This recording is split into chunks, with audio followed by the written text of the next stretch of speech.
Alright, so before we start pissing people off too much with our controversial version of Druidism, we won't reveal the sources as of yet. We won't get too deep into the idea of why I was actually unseated from OBOD as a teenager, and why folks like Hargam and Bonowitz and Ian Corrigan don't so much like my version of Druidism and where it stems from. But that's okay. Let us get into it then.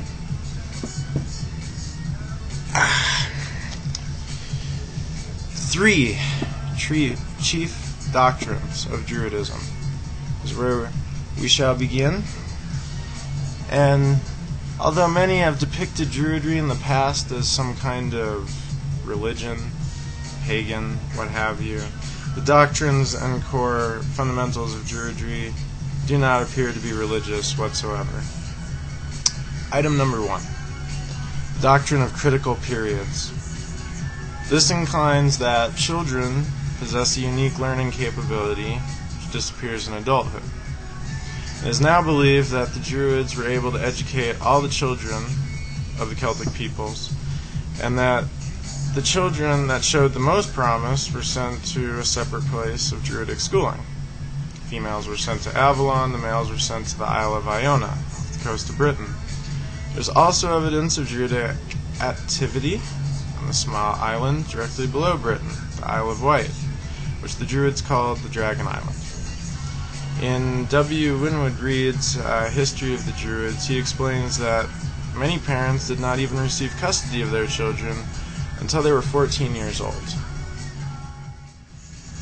The second great Druidic doctrine is the doctrine of authority, and this constitutes that the quest of authority should begin first and foremost with self, and through the self, the authority of the world around us. The Druids believed that magical power was merely an authority, or discipline, over something, and truly the new vision of a non-New Age, of a non-metaphysical magic, is to begin first and foremost with self. Any system which would lead you to put your faith, your trust, your belief in self into another is a distraction, should be avoided. Authority, like wisdom, must be gained over time. And in some traditions, glass or stone beads were sometimes awarded to an apprentice for the completion of certain lessons. These were then hung on a cord and worn as a symbol of authority.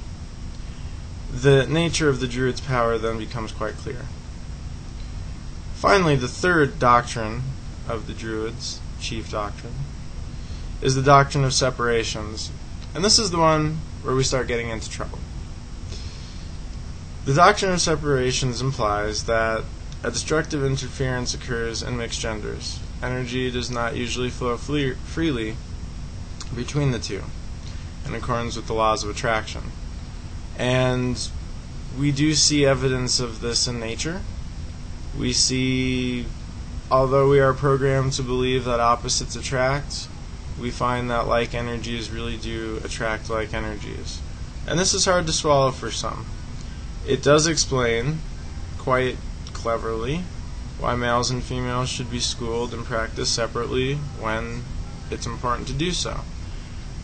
Consider your conditional years, when you are being programmed at 0 to 18, more or less, your personality being programmed. Imagine how much easier it might be to learn without the distractions. How often in public school were you arranged boy, girl, boy, girl?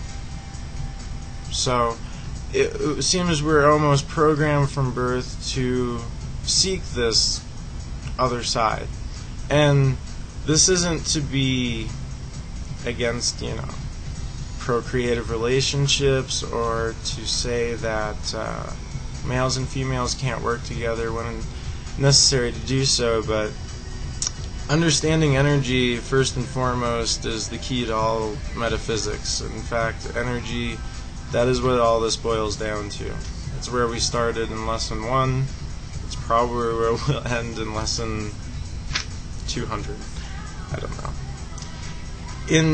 In essence of preserving this separation, it seems clear that the schools were designed completely and utterly separate, both for male and female, in their practices, in their training, and what they did.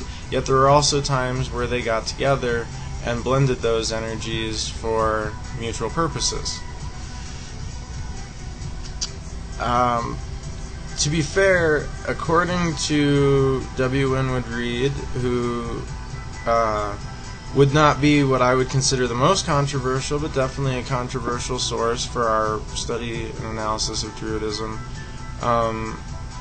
and collaborative with our much more controversial source, which we'll get more into later, only the lesser classes of Druid were actually allowed to marry, and that was the Bard. Those who were seeking higher degrees would devote their entire lives to such pursuits and practices. And during their stay in the Druid colleges, as to best we can ascertain, were abstaining from sexual contact and what have you. However, there is classical lore and other aversions regarding this idea of Celtic sex magic, which, to be honest, we will not get into whatsoever in this series of videos. So, sorry.